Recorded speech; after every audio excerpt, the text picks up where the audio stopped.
That's my car!" I screamed as Karen Winters, our HOA president, watched her husband deliberately send my grandmother's cherished 1967 Mustang rolling down the boat ramp into Willow Creek Lake. The cherry-red convertible splashed into the water, then slowly sank, 50 years of family memories disappearing beneath the surface. Karen smirked, clipboard in hand, like she'd finally won. Section 14, paragraph 7. "Vintage vehicles must be stored in garages," she recited coldly. "Maybe next time your grandmother will follow the rules." What this power-hungry HOA tyrant didn't realize: 3 days earlier, I'd secretly purchased the entire subdivision. Every street, every house, including her McMansion with its precious rose garden that won Yard of the Month 8 times running. My 82-year-old grandmother's hands trembled that morning as she clutched Karen's latest yellow violation notice. "I've had this car for 50 years, she whispered. "Your grandfather proposed to me in that car, Alex." I'd stayed quiet about my property acquisition, planning to surprise Grandma once the paperwork finalized. But watching Karen's husband, Robert, deliberately roll that beautiful Mustang into the lake changed everything. The morning had started like any other Tuesday. I was helping Grandma unload groceries when I heard the familiar click-clack of designer heels on pavement. Karen Winters approached, clipboard clutched to her chest like a shield. Not a single blonde highlight moving despite the breeze. "Mrs. Mitchell," Karen's voice dripped with fake sweetness. "Classic cars must be stored in garages, not driveways." Section 14, paragraph 7. She gestured dismissively at the beautiful Mustang my grandfather had gifted Grandma on their 25th anniversary. "I'm just unloading groceries," Grandma explained. "It'll be in the garage in 5 minutes." "That's not the point," Karen snapped. "Third violation this month. $350 fine, effective immediately." I stepped forward, blood boiling but voice deliberately calm. "The car isn't even parked, we're actively unloading it." Karen's eyes narrowed. "And you are?" "Alex Mitchell. I'm staying with my grandmother while finishing some business in town. What I didn't mention was the nature of that business. Finalizing the purchase of the entire Oak Ridge Estate subdivision through my investment company."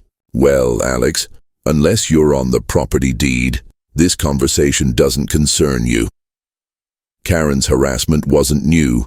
It had escalated since Grandma spoke against her proposed landscaping regulations at the last community meeting. Karen had been systematically targeting anyone who challenged her authority. Like the Johnsons, fined $500 because their daughter's wheelchair ramp didn't match the approved aesthetic. Or Mr. Ramirez, forced to remove the memorial garden for his late wife because Karen personally disliked the Virgin Mary statue he included. 6 months of careful anonymous property acquisitions had finally paid off 3 days ago when I signed the last paperwork. My investment firm now owned the land beneath every home in Oak Ridge Estates, including Karen's prize property with its recently renovated 3-car garage. That evening, Mr. Ramirez stopped by. His eyes were red-rimmed. "They're making me take down Maria's roses now," he said, voice breaking. "Those roses. She planted them on our 40th anniversary." "On what grounds?" I asked, fury building.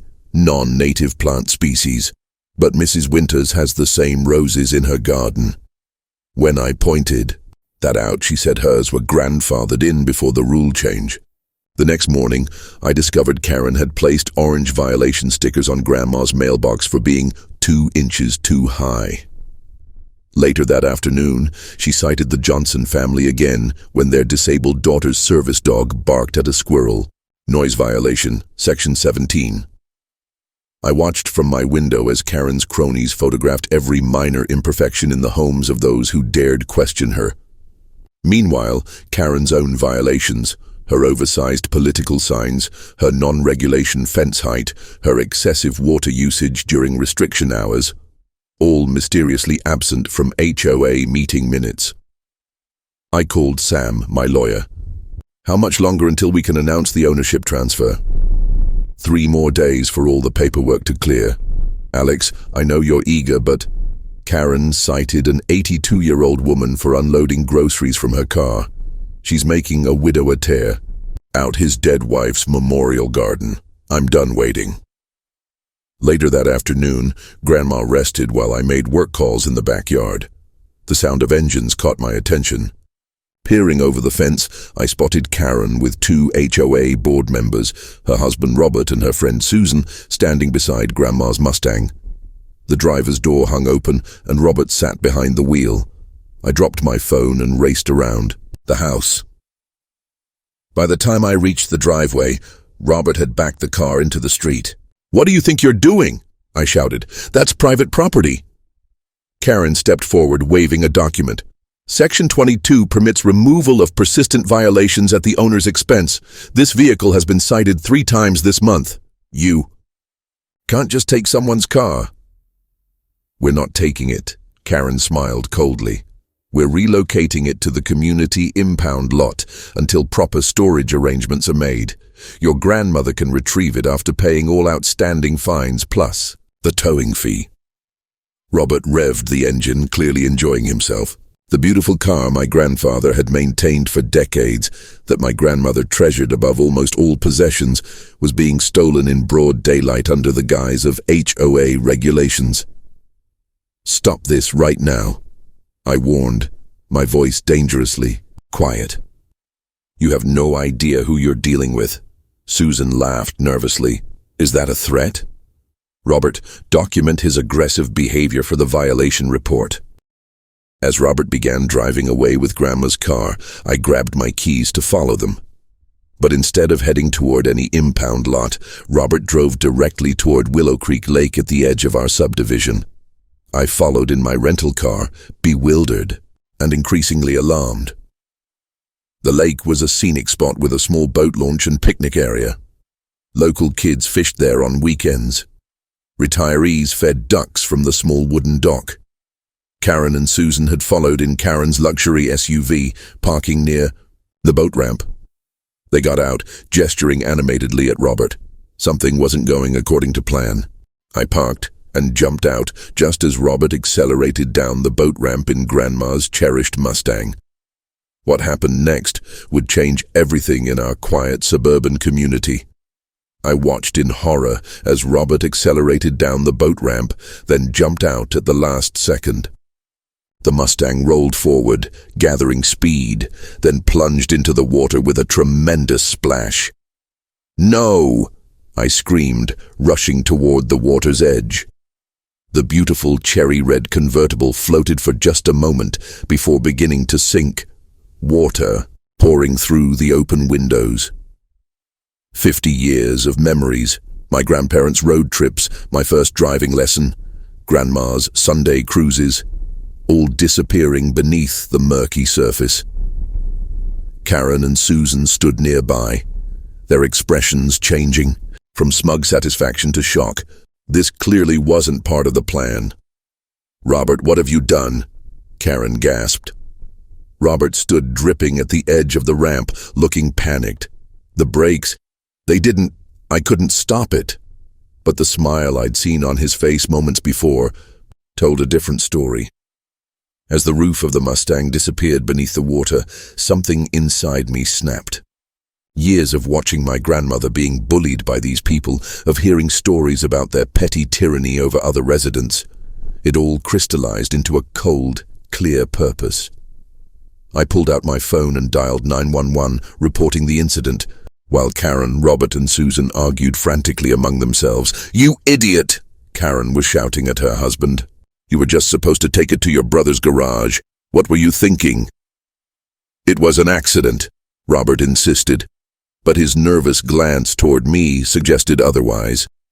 This wasn't just about a car anymore.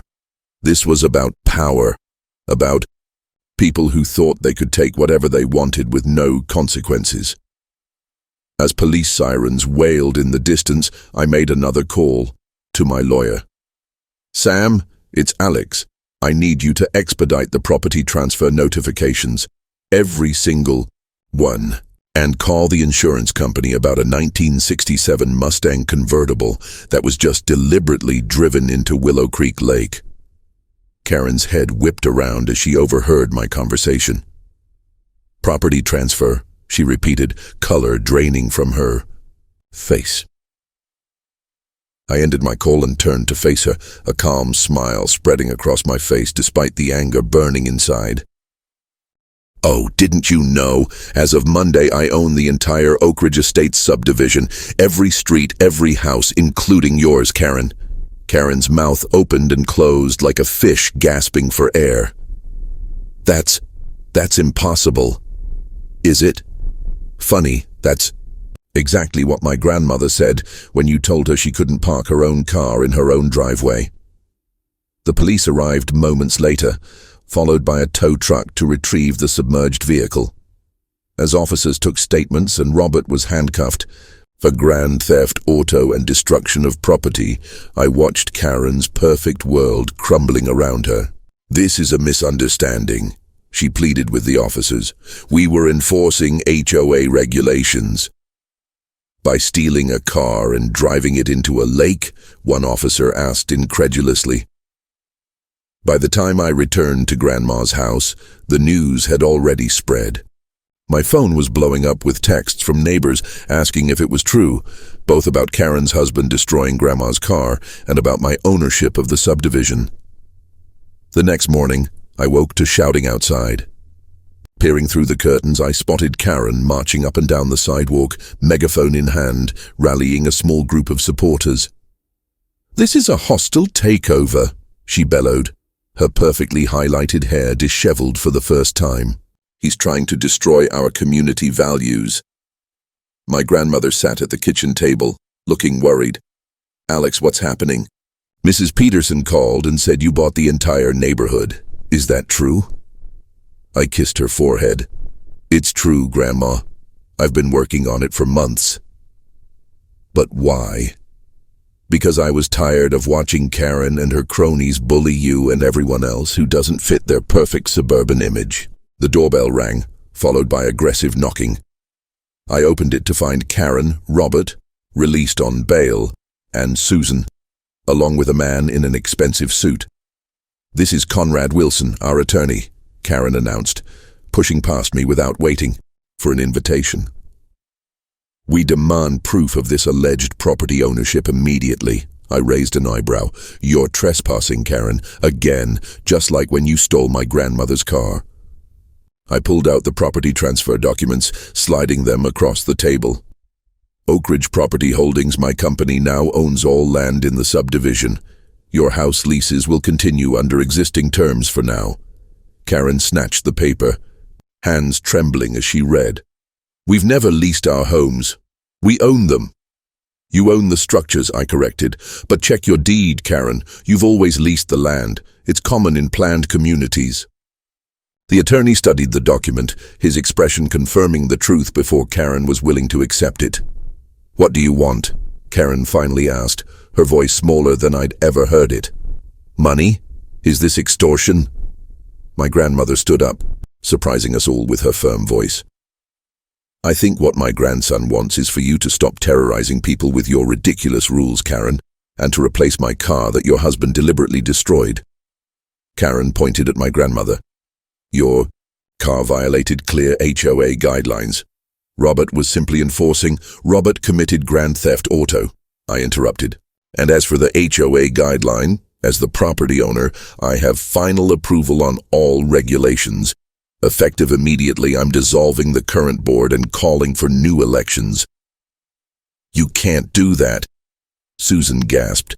"Check your bylaws." The property owner maintains ultimate authority. It's in Section 1, which I'm guessing none of you bothered to read before using the later sections as weapons. That evening, I called an emergency community meeting at the local park. Nearly every resident showed up, curious about the rumors spreading through the neighborhood. Standing on a picnic table, I explained the situation, the property ownership change, my plans to reform the HOA with democratically elected representatives, and my commitment to fair, reasonable community standards. No more $500 fines for grass that's half an inch too tall, I promised. No more arbitrary color restrictions. And absolutely no more harassment of residents who don't fit Karen's narrow vision of suburban perfection. Many looked relieved, even excited. Mrs. Johnson, whose daughter used the wheelchair ramp, was openly crying with relief. But Karen wasn't done fighting. The next morning, "For sale" signs covered Grandma's lawn. My phone rang non-stop with calls from confused residents. Karen had spent the night telling everyone that property values were about to crash catastrophically and they should sell immediately. She'd even contacted a local news station, claiming a hostile corporate takeover was threatening to displace families. By noon, a TV van was parked at the subdivision entrance. I watched as Karen gave a dramatic interview, tears streaming down her face as she described how a ruthless developer was destroying her beloved community. What she didn't expect was for my grandmother to walk directly into the camera shot. "Excuse me," she said firmly. "I'd like to tell you about how this woman's husband drove my classic car into the lake yesterday as punishment for speaking against her at an HOA meeting." The reporter's eyes widened. "Is that true, Mrs. Winters?" As my grandmother shared her experiences with Karen's HOA regime, other neighbors began to gather. One by one, they stepped forward to tell their stories, all on live television. Karen's carefully crafted narrative was unraveling, but her most desperate move came that evening. As Grandma and I sat down to dinner, the power suddenly went out. Looking outside, we realized it wasn't just our house. The entire street was dark, except for Karen's home, which glowed like a beacon. My friend, Jorge, a retired electrician, discovered someone had deliberately cut power to specific houses, every resident who had spoken against Karen. Robert was caught on a neighbor's security camera near the utility box, wire cutters in hand. He was arrested again, this time for vandalism of public utilities. Karen's perfect facade completely crumbled. With Robert facing multiple criminal charges and my eviction proceeding against them, they listed their house for sale. The notoriety from the news coverage made it impossible to find buyers willing to pay their asking price. They eventually sold at a significant loss and moved out of state. Once a new democratically elected HOA board was established, I transferred the land to a community land trust, ensuring no single person or corporation could ever again wield property ownership as a weapon against residents. The transformation was remarkable. Neighbors who had barely spoken for years were connecting and helping each other. Mr. Ramirez rebuilt his wife's memorial garden with neighbors pitching in. The Johnsons' wheelchair ramp was repainted in rainbow colors at their daughter's request. As for my grandmother, the neighborhood took up a collection and found a 1968 Mustang convertible. Not exactly like her beloved car, but close enough to bring tears to her eyes. On warm summer evenings, you can still see her cruising through the neighborhood in her new Mustang, waving to neighbors who have become true friends. Sometimes she drives down to Willow Creek Lake, remembering her original car and all it represented. But mostly, she celebrates the community that emerged, stronger, kinder, and more united than ever before.